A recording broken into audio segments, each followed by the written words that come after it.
بسم الله. السلام عليكم ورحمة الله تعالى وبركاته. ولا لا يقالب وايد السلام من البؤد جبتان كسو دوادا جنال كينا كارني قرحين فضل هدي أنو عسبتين سبسكرايب كسو دوادا كعمو فرن إني تسافئة أصحابي ما أنت إن شاء الله وحن سمي سنينا وحير أو طماطة إنير أو ملب إن شاء الله إسكراب أنك سمي سنين أو أرد نوجيين إنا إن شاء الله ونقض يعترنا بإن الله الكريم وهاف الطماطة أما ياي نوع على النوع هاي ستت هديراتها قابناتو ياي دير يريسكا أهاتو يا مركا طماطة نوع كستي أهاتا أما ياي ذا واسكميد مرك ما توحى استعمالنا إن شاء الله وياي ذا سو إن شاء الله وجيجين إن شاء الله كقرح سنينو ووجيج إن شاء الله هاريه يقرحذي يدالكي يوحيالها محو أهنتود بساردة محل هدالك وجهك إنه يعني مذو قفك كجلو يعني عنك كليلك وحيالها بابية وطماطة هي مرقتي إن شاء الله مذو اللي بنا لبذو ذا فإذا ذواك هلينا أنتوا إلهنا كرتسي إن شاء الله أنتي أنك جارنا بإذن الله الكريم هل كم حكاية تسيدا وجيدة وحواي هل قادو أو ملبقة وقادة آتك وير يلا بقادو الطماطة جوزك طماطة واي وطماطة إن ير أنا هوشتي أنت كلنا أحد أيام كميرتي هدي أبغى هنتي وهولن كرتا هدي كلنا تنوى ميرن كرتا وأسكتورة كرتا قيد في ذكر أما استعمال كرتا سيد أربطة مركب ما هذا أنك هذا لنا إن شاء الله طماطة أما يدا وحيالها كجرو طماطة وحي في عن تهرت وجيجا وحي في عن تهين وحواي وحا كجران مادوين بدن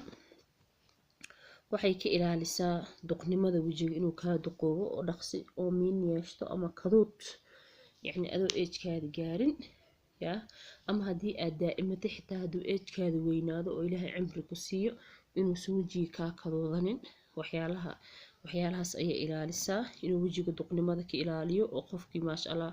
asigoo qof yar ah inuu qof weyn u ekaanin asigoo weyn oo maasha Allah wajigiisa qof yariis u ekaado waji baby camal oo lahaado markay duqnimada ka ilaaliso wayna geejinaysaa si dabiici ahna way kuugu cadaynaysaa wajiga way ku taagaysaa oo waji taagan ayay ka dhigaysaa mar walba si dabiici ahna way ku cadaynaysaa maasha Allah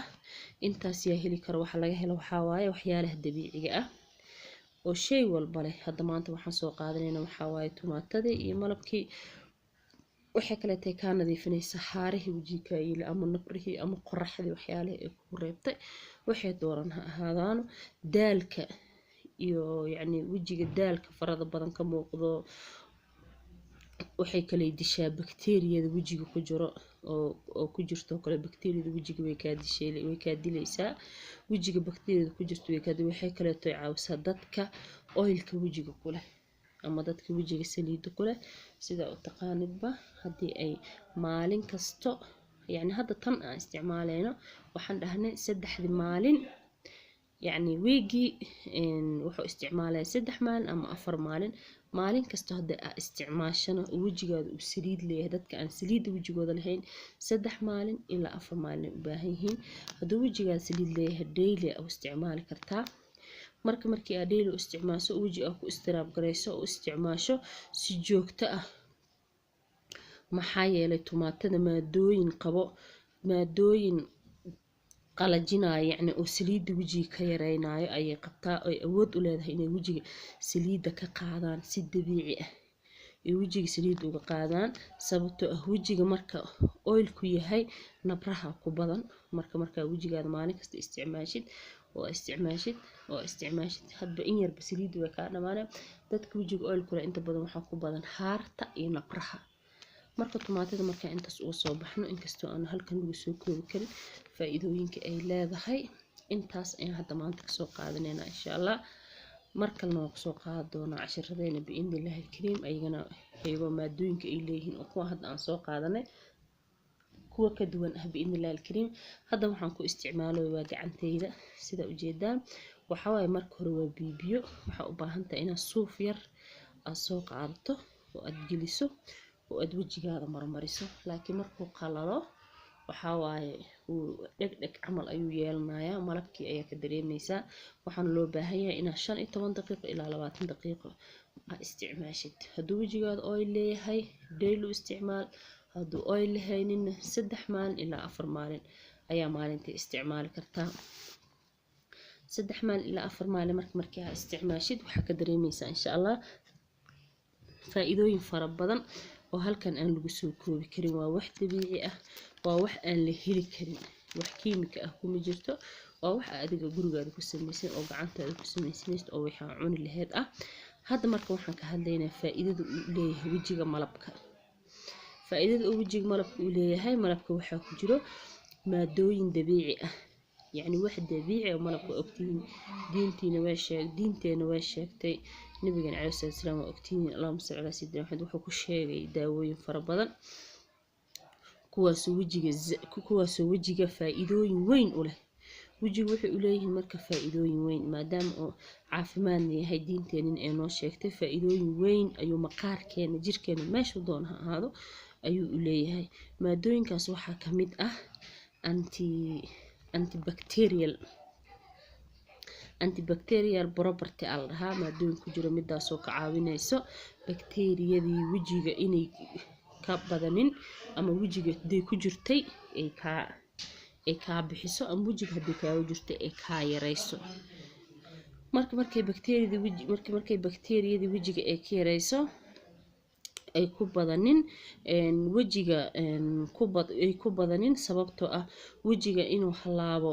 markay bakteeriyada ay ku badato wajiga wuxuu u badan yahay in wajiga ka halaabo uu bogsan waayo oo nabro fara badan ay ka soo baxaan oo waqti badan ay kugu qaadato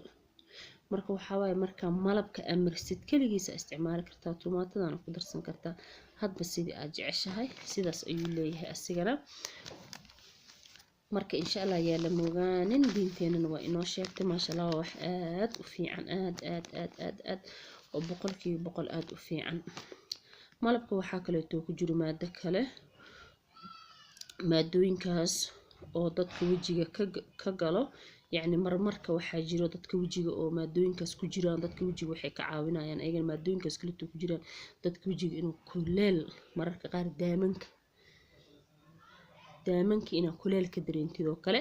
marka daamanka kuleel ka dareentid hadii aad isticmaashid malabka oo si joogto ah u isticmaasho insha Allah biidnillahi alkarim wuu ka baxayaa kuleelka wuu ka baxayaa يعني markuu kuleelka marka maadada ku jirta ayaa loogu talagalay inay wajiga ka caawiso kuleelka qofka oo ku deysan haddana malabku waxa kale oo ka saacideynaya dadka qoraxda wajiga ay ka gubto يعني waa aragteen dadkeena inta badan qoraxda la iska joogaa wadankeena inta badan waa iska kuleel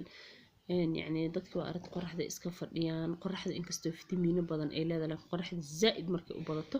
ayadana waa dhib ama aadan kareenka qoraxda aadan ka marsanin waxa u isticmaali kartaa sida kareemka qoraxda oo kale marka dhar dhaqanayst ama hool aqoon ama arabtid in qoraxda fadhiisto ah heshid fitamiinaadka qoraxda sida waxa u marsanaysaa kareemka qoraxda oo kale wajigaada marsanaysaa gacmahaada korkaada jirkaada iska marsanaysaa qoraxda ayaa fadhiisanaysaa marka waxay ka saacideynaysaa inaysan qoraxdu ku gubin aysan haar ku yeelin oo aadan ku dhibaatoon wajiga inta uusan ka madoobaanin oo ka gubanin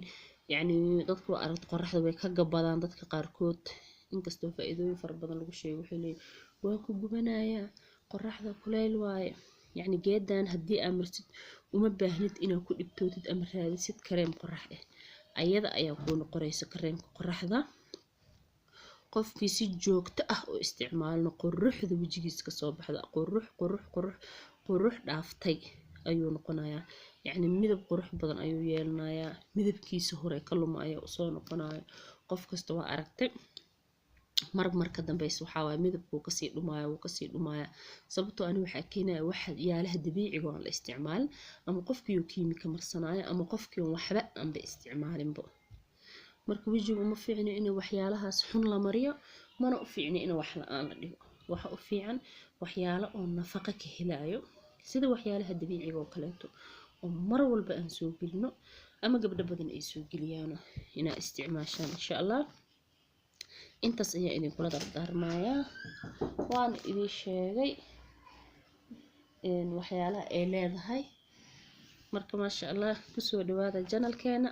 hadii aad nagu cusubtiin subscribe hadii aad nala joogi jirteen nala sii jooga insha Allah